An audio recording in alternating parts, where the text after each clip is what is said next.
Middlesex lost their opening Friends Life T20 match in somewhat farcical circumstances at the SWALEC Stadium in Cardiff. The margin was 45 runs on the Duckworth-Lewis method.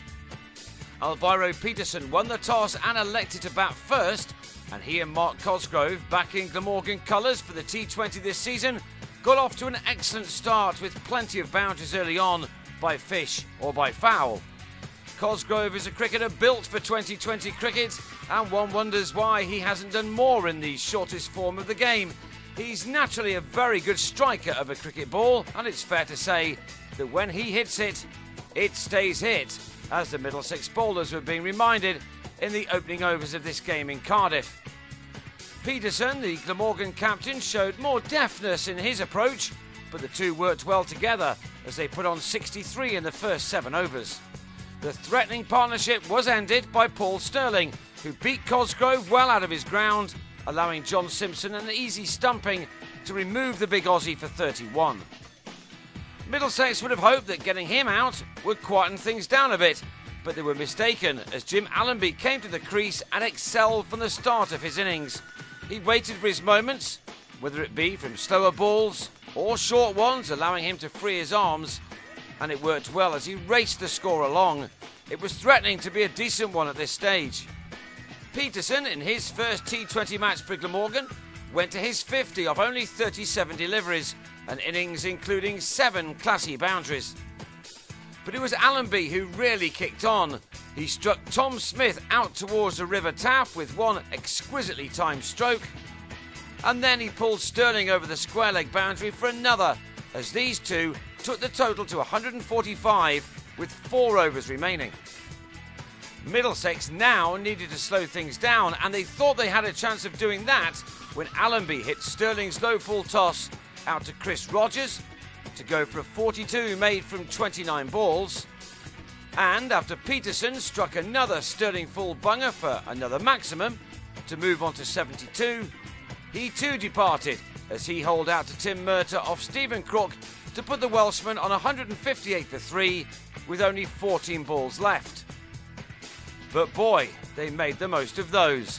Graham Wagg hit his first ball for 4 before South African debutant Chris Cook introduced himself into the English game with a thunderous cameo.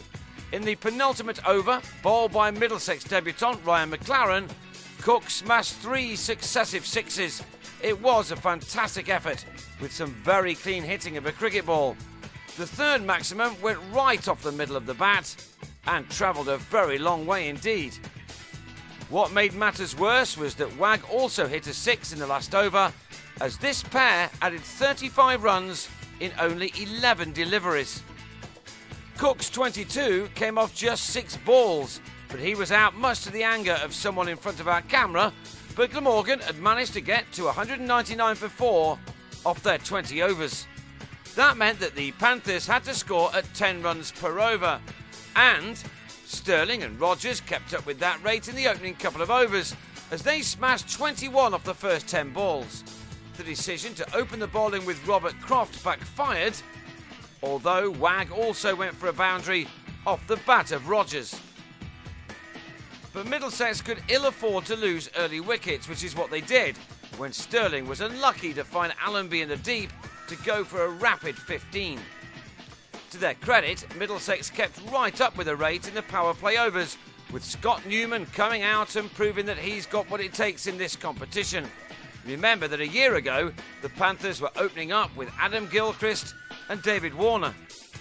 Newman's innings was a good one, but alas, a brief one too. He'd made 23 off 17 balls when he was caught in the deep by Croft, off his fellow spinner Dean Koska, to leave the Panthers on 65 for 2 in the 7th over.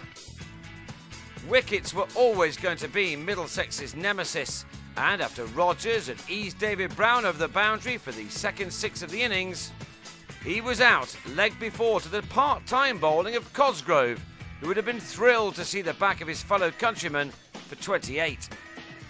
It suddenly became 6 or out.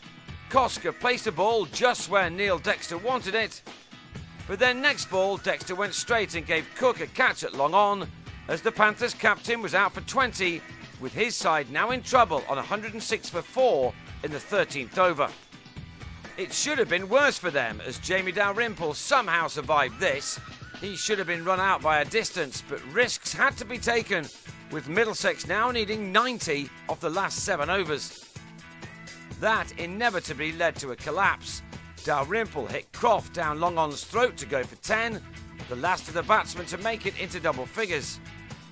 Darwin Milan, who suffered from a hamstring injury in the field, came in down the order and looked as if he'd struck the ball well enough, but instead was held right on the boundary's edge by Wagg to the second ball that he'd faced.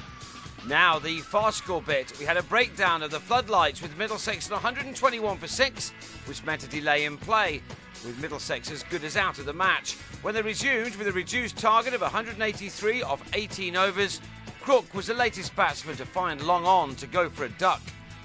Simpson was bowled by Alex Jones's well-disguised slower ball, and at just before 11 o'clock, the youngster also dismissed Smith for naught to finish with figures of 3 for 16. The match was completed when Murtagh prepared for Wimbledon by presenting Koska with a catch, as the Panthers were bowled out for 137 to lose by 45 runs on the Duckworth-Lewis method. They'd lost their last 7 wickets for 31 runs in the run chase.